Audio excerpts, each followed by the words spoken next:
Heyo! Today we are making the one, the only peanut butter and jelly sandwich. 3 different types of peanut butter and jelly sandwiches actually. And we'll see if that extra work and effort will be rewarded or not. So without any further ado, let's roll!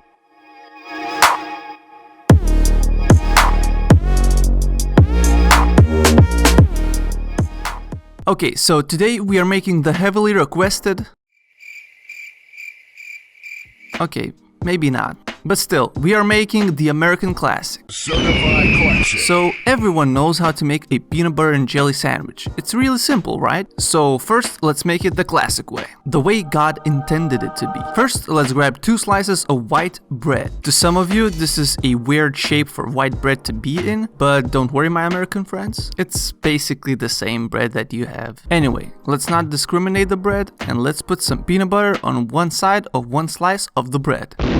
I'm using 100% peanut butter. What that means, well, basically I could have just taken some roasted peanuts and blended them in a blender. I just couldn't be bothered. I'm sorry, Joshua. Now, the next part is what makes the difference. The jam.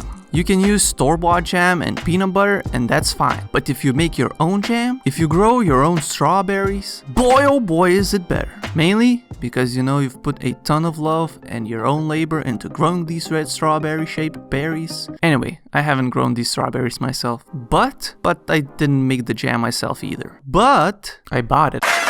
Anyway, once the jam is all nicely spread out, here comes the final part, and the most important part, the fusion. Smash the 2 slices together, and here you have a peanut butter and jelly sandwich. Okay, now what if you have no bread? Don't worry. Lately, I've been enjoying peanut butter on rice cakes like these. It's sort of healthier in a way, I guess. No, it's not. Don't really know, but the process of making the sandwich is the same, just now replace the bread with these rice cakes. Okay, and now we have the third and the most challenging way of making PB&J. To start off, get your bread, and before you apply the jelly and the peanut butter, toast your bread in a pan on one side with a bit of butter. Now, apply all the same ingredients and squash the 2 pieces together. Then butter one untoasted side of the bread and toast it again. Flip and toast until it's golden brown. Now that's a peanut butter and jelly sandwich. Also, if you don't want any butter in your diet or you just hate it for some reason, throw the bread in the toaster. This will yield similar results. Okay, now it's time to taste them all.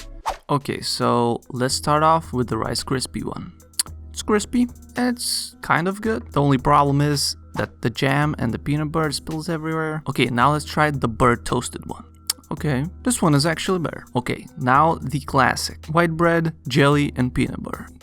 The other one was the same. But this one is untoasted, okay? Yeah, it's the classic peanut butter and jelly sandwich. What more can you expect? Okay, so my decision is... yeah, I think the toasted one is the winner. Since the bread was toasted, the bread didn't soak up the jam so much, and I think this is a clear winner. Second place goes to the classic, and yeah, the last one, my invention failed. Look at all this peanut butter spilling. Congratulations, we have a winner. Okay, thanks for watching this fix video. Hope you find this helpful, and if you want more videos like this, you know what you have to do. Smash the like button and comment down below what should I be cooking next. I need suggestions. Thanks for watching, see you on the next one. Peace!